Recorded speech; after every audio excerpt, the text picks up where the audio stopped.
It's been a few years since Destiny 1, and now we have Destiny 2, which is Bungie's latest entry to the series that promises to be bigger and better than its predecessor. But is it? Destiny is set in a universe hundreds of years in the future when humans have colonized multiple planets in the solar system, like Mars, Venus, Mercury. And a mysterious event almost destroyed humanity much in the game's past that was saved by a giant white spherical ball known as the Traveler that has arrived and basically gives humans these powers called the Light.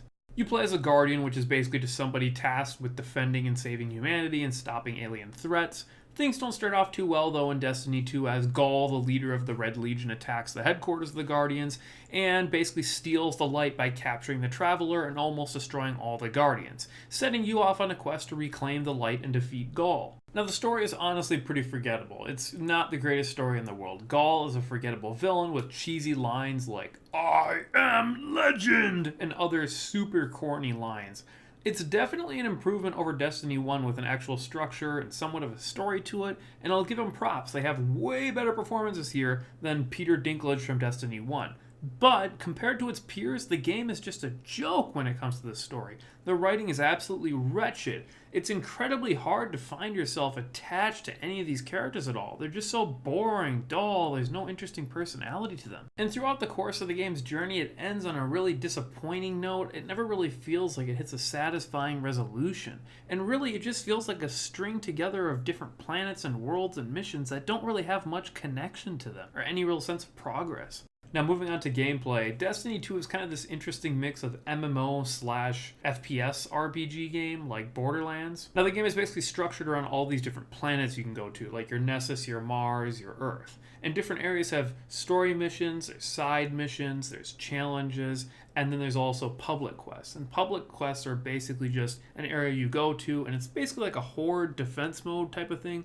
You go to an area and then you'll have an objective you have to hold or stop a mining drill or something like that for a certain amount of time, and then you all get rewards. So multiple players in that zone can all join together and try and defeat that objective as a group. Now, progression through this game is mostly handled through doing those different quests, which gain you levels that allow you to get better items and loot so that you can progress your character and get stronger and better. Much like any other RPG, you've got different things you can equip, like different guns. You get 3 you can carry. You've got a power weapon, a primary, and a secondary. And then you can also get things like helmets and shoulder pads and stuff like that to give yourself more defensibility. Now, levels in this game are pretty much pointless for the most part. It's really just kind of a level gating for progressing through the game. At certain points, you might complete a bunch of story missions and then find you have to go do a side quest or a public quest to gain enough experience so that you can actually progress with the story. Because sometimes it'll say you have to be level 10 or 15 or whatever to progress. There is a skill point system, so as you level, you'll gain skill points you can use to purchase new things in a small tree, but it's pretty much irrelevant. It's not like anything you would see in Diablo or something like that. You're not really making meaningful choices because at the end of the day, you'll get so many skill points that you can basically just buy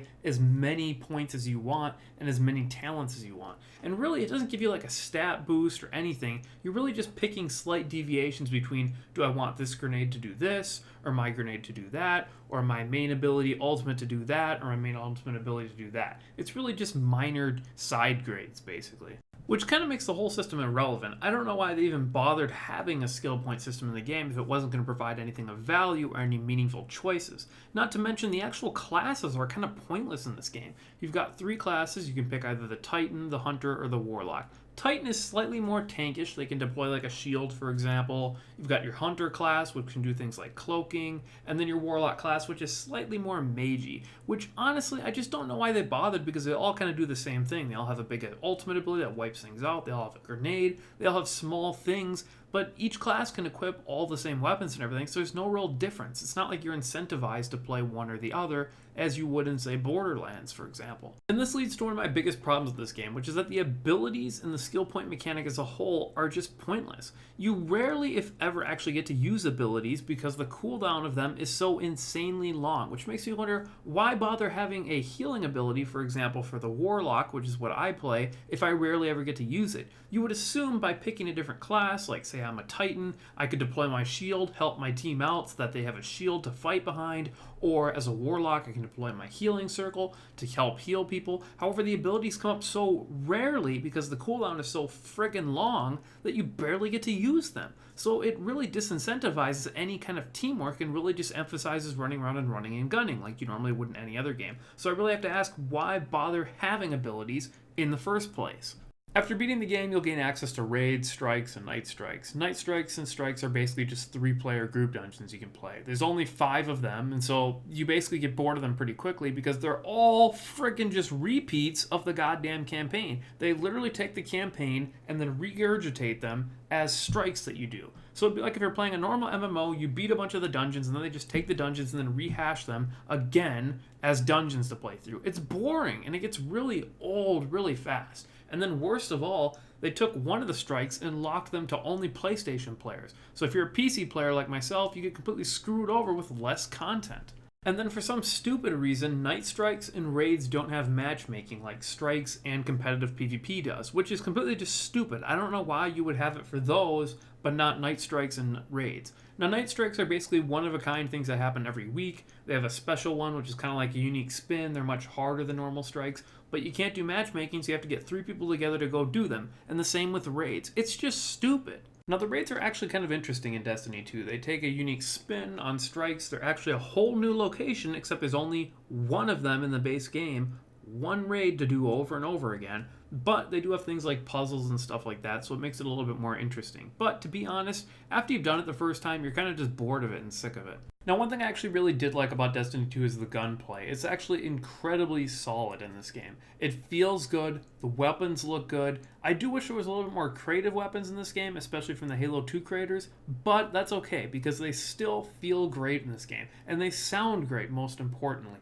Everything feels very impactful, and it's very engaging to play as a result. This game also has a huge problem with reusing stuff from Destiny 1. So for example, most of the enemies you fight are basically just Destiny 1 enemies again. There's a few new things here and there, but for the most part you'll be fighting the same stuff you fought throughout the entirety of Destiny 1 and its expansions, which gets really boring fast. Now, this game does have PvP, as I mentioned earlier. However, it's basically just a dumpster fire of imbalance. There's no standardized level or equipment loadout, so people will just be playing of all equipment and level, which makes it a complete shit show of imbalance and quick play.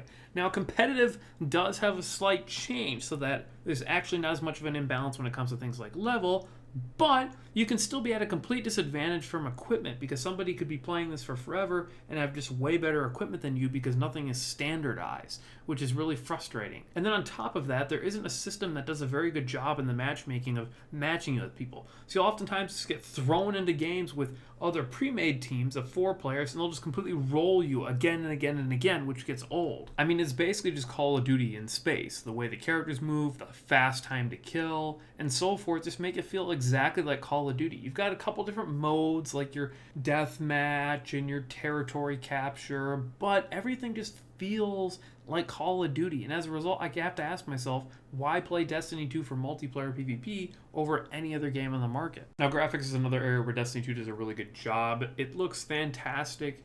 The guns, the characters, the levels, and the actual enemies look fantastic. Now, overall, Destiny 2 is definitely an improvement over Destiny 1. However, it fails to exceed or meet its competitors. This game is a lot like Borderlands, for example. It doesn't go anywhere near as good as Borderlands. The class, the skill system is poor and lacks meaningful choice. The gunplay is solid, but that can't lift it out of its problems of poor progression, poor design, poor PvP. Everything just feels so half-assed in this game. And as a result, I can't really recommend Destiny unless you get this game for like $5 out of a bargain bucket. It's just not that fun. You'll beat the game, the story, in basically one night, and then you'll be done with the game because all the other content is just so repetitive and boring.